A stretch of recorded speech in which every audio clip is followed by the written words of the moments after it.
33 करोड़ तो देवी देवता हैं जो हिंदू का ठेकेदार बन करके घूम रहे हैं और इस देश की विविधता को नहीं समझते हैं। कान पकड़ करके उसको पूछिएगा, तुम जरा 33 करोड़ देवता का नाम बताओ तो, देवी देवता का। बड़ा तुम ठेकेदार बन करके घूम रहे हो, कितना जानते हो हिंदू धर्म को तुमको क्या पता है? उत्तर प्रदेश के मुख्यमंत्री बन करके बैठे हुए हैं योगी आदित्यनाथ। किस मठ के वो योगी हैं? गोरखनाथ मठ के। गोरखनाथ की क्या परंपरा है? वो श्रमणिक परंपरा के फिलॉसफर हैं। वो ब्राह्मणिक परंपरा के फिलॉसफर नहीं है। श्रमणिक परंपरा के फिलॉसफर क्या करते हैं? वो सगुण राम की भक्ति नहीं करते हैं, वो निर्गुण राम की भक्ति करते हैं। वो निर्गुण कृष्ण की भक्ति करते हैं। वो निर्गुण ब्रह्म में भरोसा करते हैं। वो साकार ब्रह्म को नहीं, वो निराकार ब्रह्म को मानते हैं। अब बताइए, निराकार ब्रह्म की परंपरा का मठ, निराकार परंपरा का योगी सगुण राम के मंदिर का मांग क्यों कर रहा है? मतलब यह है कि उसको संस्कृति और भगवान से कोई लेना देना नहीं है, उसको राम से कोई लेना देना नहीं है। वो प्रतीकों का इस्तेमाल, धर्म की भावनाओं का इस्तेमाल सिर्फ और सिर्फ सत्ता पाने के लिए कर रहा है।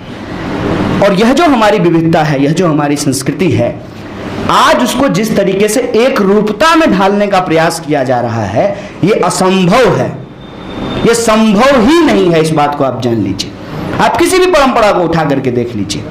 आप अमीर खुसरो की हिंदी फारसी शायरी को पढ़िए। हिंदी फारसी शायरी में 2 लाइन फारसी के लिखते हैं, फिर 2 लाइन खड़ी बोली हिंदी के लिखते हैं। भारत एक खोज एक सीरियल है, भारत एक खोज डिस्कवरी ऑफ इंडिया, नेहरू की किताब भी है। उसका यूट्यूब पे वीडियो अवेलेबल है। उसके एपिसोड्स में आप वो गाना जाकर के सुनिएगा जिसमें जिहाल मिस्की मुकुंद तगाफुल, वो सुनिए आप जाकर के कि किस तरीके से फारसी और हिंदी को एक साथ उसमें लिखा गया है। आप जो बोलते हैं, जो भाषा का आप इस्तेमाल करते हैं, जो आपकी खान पान है, उसका भी अगर आप तगाफुल उसके डिटेल में आप जाकर के देखिए तो आपको पता चलेगा कि हर एक चीज जो आज हमारे जीवन का हिस्सा बन गया है, उसमें खास बात यह है कि वो विविध है। उसको एक रूपता में ढालने का प्रयास नहीं किया जा सकता है। इनफैक्ट आप खान पान को देख लीजिए, तौर तरीकों को, रीति रिवाजों को देख लीजिए। मैं कई बार जो है अपने मुसलमान दोस्तों से भी इस्लाम के ऊपर मेरी बहस होती है, तो मैं कहता हूं कि भारतीय संस्कृति का जब इस्लाम भारत आया है, उसका साफ साफ प्रभाव दिखता है।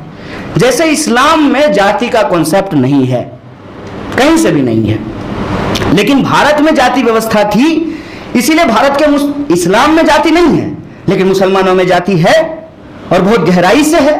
वैसे ही है जैसे हिंदुओं में है। वहां पे भी जो है अपर कास्ट और लोअर कास्ट का एक कॉन्सेप्ट है, अजलाफ और असराफ का एक कॉन्सेप्ट है। आप देख लीजिए उसको, और इबादत करने के तौर तरीकों को भी देख लीजिए। सिर्फ इंडियन सब कॉन्टिनेंट के मुसलमान ही अपने घर में 786 का कैलेंडर लगाते हैं। अमिताभ बच्चन का ही बिल्ला जो है, बिल्ला नंबर 786 था, बाकी कहीं ऐसा नहीं होता है। इसके साथ साथ जो हम पितृ पूजा करते हैं, पितृ पूजा के संबंध में भी जो है एक अलग त्यौहार है जो सिर्फ भारत के मुसलमान मनाते हैं, बाकी दुनिया में कहीं नहीं मनाया जाता है। भारत जब हम शब्द बोलते हैं, जब कहते हैं भारत, जब हम बोलते हैं भारत देश, तो यह महज शब्द नहीं है, इसमें 5000 साल से ज्यादा का इतिहास है। परंपराओं के बनने का, परंपराओं के बिगड़ने का, परंपराओं के नए स्वरूप लेने का एक इतिहास है। संस्कृति अपने आप में एक गतिशील चीज होती है, और संस्कृति और धर्म के बीच का जब आप अंतर विरोध को देखेंगे तो धर्म हमेशा संस्कृति को स्ट्रक्चर करने का प्रयास करता है। उसको जो है एक कहते हैं ना कि किताबें बिखरी हुई हैं, उसको वो तह लगाने का प्रयास करता है। हो सकता है कि वो धर्म किसी खास कालखंड में जो संस्कृति है उसका तह लगाने में वो सफल हो जाए, लेकिन वो हमेशा उन तमाम जो बनती बिगड़ती संस्कृतियां हैं उसको अपने आप में समेट ले, ऐसा संभव नहीं हो पाता है। अगर हम क्रिश्चियनिटी की बात करें तो ओल्ड टेस्टामेंट की जगह जो है न्यू टेस्टामेंट लिखने की क्यों जरूरत पड़ी?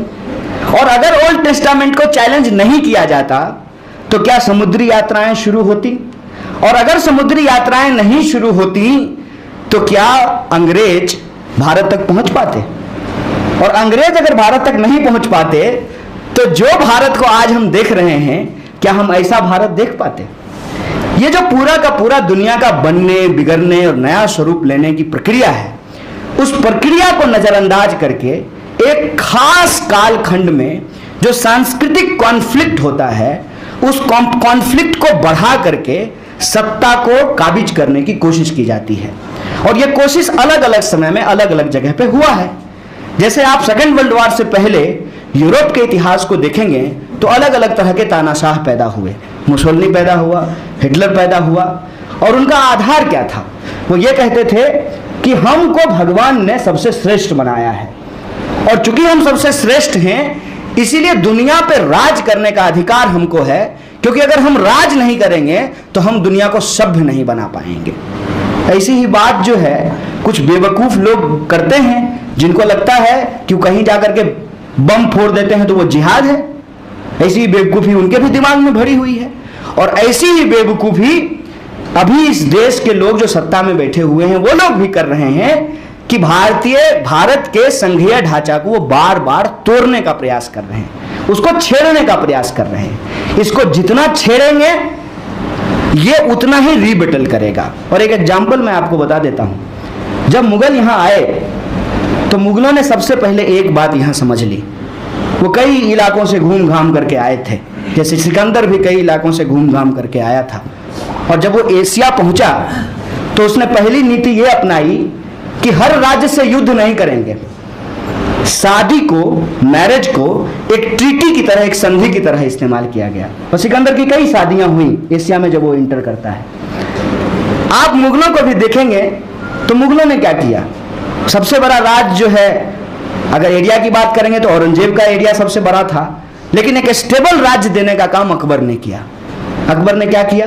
अकबर यह बात समझ गए कि यहाँ के लोगों की जो धर्म और संस्कृति है, जो परंपरा है, उसको नहीं छेड़ना है।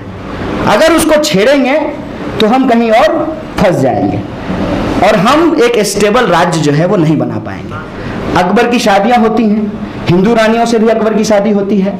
और ऐसा कहा जाता है कि उनकी जो एक रानी थी वो कृष्ण की भक्त थी, और अकबर के महल में कृष्ण का मंदिर बनाया गया, और स्वयं अकबर पूरे सावन माह कृष्ण को झूला झूलाते थे। अकबर को बाहर के कई मुसलमानों ने पूछा कि तुम कौन हो, तुम कैसे मुसलमान हो? तो अकबर ने कहा कि मैं हिंदुस्तानी मुसलमान हूं। ये हिंदुस्तानी मुसलमान कहने का क्या मतलब है? हिंदुस्तानी मुसलमान कहने का यह मतलब है कि हम मानेंगे, अल्लाह को मानेंगे। हिंदुस्तानी हिंदू होने का मतलब है कि हम भगवान को मानेंगे। बुद्धिस्ट होने का मतलब है कि हम बुद्ध को मानेंगे। लेकिन हमारी जो संस्कृति है उसके साथ सामंजस्य बिठा करके जो धर्म की संरचना है उसको उस रूप में हम अपने जीवन के उपयोग में लाएंगे। बाहरी चीजों को यहाँ की संस्कृति के ऊपर थोपने का प्रयास किया जाएगा तो एक रिटेलिएशन होगा।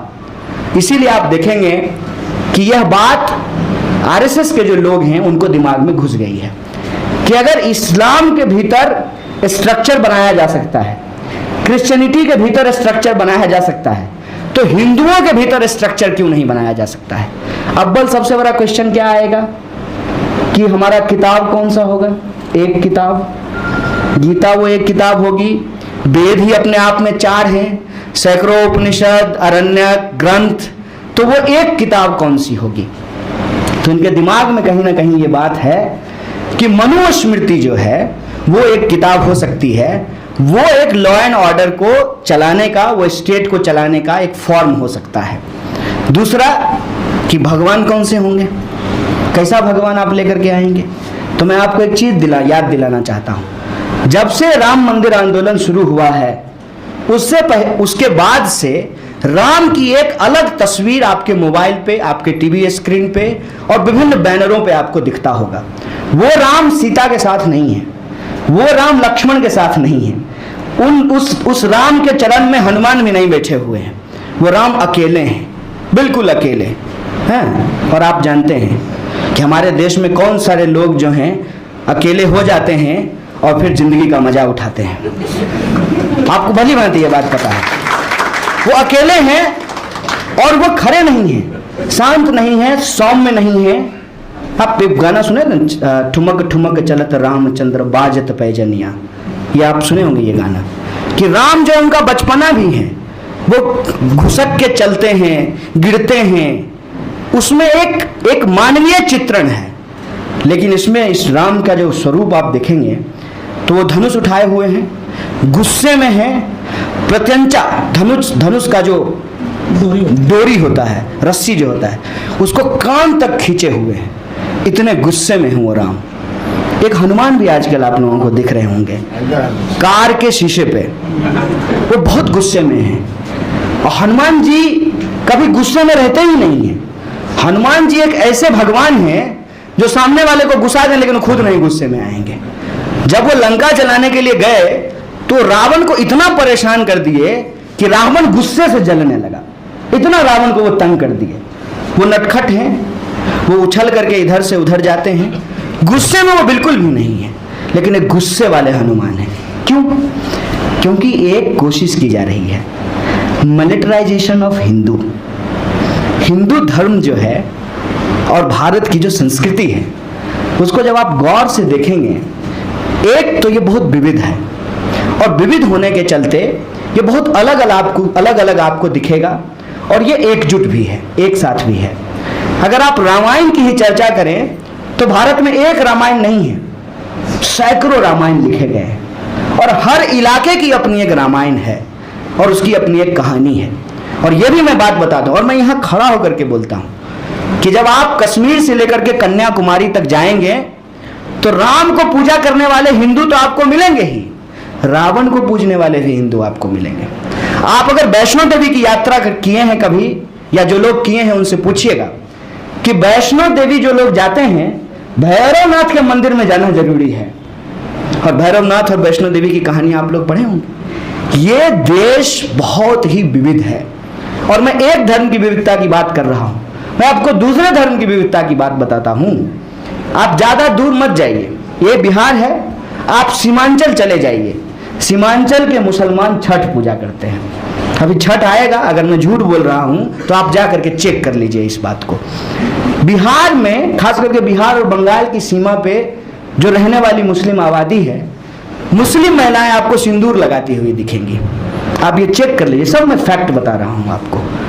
आप हिंदू की बात करते हैं, एक सेक्ट है जिस सेक्ट के बारे में आपको कर्नाटका के जो लिंगायत लोग हैं उनके प्रैक्टिस को जाकर के आप देखिए। वो लाशों को जलाते नहीं हैं, वो लाशों को दफनाते हैं। और बसवन्ना ने जो परंपरा शुरू की थी, बसवन्ना वहां के एक बहुत बड़े सोशल रिफॉर्मर हुए थे, वो लाशों को दफनाते हैं और दफना देने के बाद उसके ऊपर वो जो मिट्टी से ढकते हैं, शिव का एक लिंग उसके ऊपर रख देते हैं। और बसवन्ना में यह बात साफ साफ कही गई, वो जो शिव का लिंग है वो अब उसको शिव का लिंग कहते हैं। उन्होंने अपनी परंपरा में यह बात कही कि मनुष्य का जो लिंग है वही भगवान है, वही ईश्वर है। ईश्वर आपके बाहर नहीं है, आपके शरीर के भीतर ही ईश्वर है। और मैंने कई सारे शैवाइटों को यह देखा है कि जब वो गंगा स्नान करते हैं तो अपनी उंगली को यूं करके उसके ऊपर जल ढारते हैं, उनके लिए वही लिंग का रूप धारण कर लेता है। इतनी परंपराएं हैं, इतनी संस्कृति है और इसकी जो विविधता है, इस विविधता से और इसका जो कास्ट स्ट्रक्चर है, मैं सिर्फ इसको ग्लोरीफाई नहीं कर रहा हूं। इसमें सहिष्णुता है तो असहिष्णुता भी है, इसमें समानता है तो असमानता भी है, इसमें शांति है तो क्रोध भी है, इसमें न्याय है तो अन्याय भी है। मैं ग्लोरीफाई नहीं कर रहा हूं, लेकिन इसकी जो एक्चुअल हिस्ट्री है, जो इसकी स्थिति है, मैं उसको बता रहा हूं। और इसी संस्कृति की विविधता को ध्यान में रख करके हिंदुस्तान का फेडरल स्ट्रक्चर तैयार किया गया।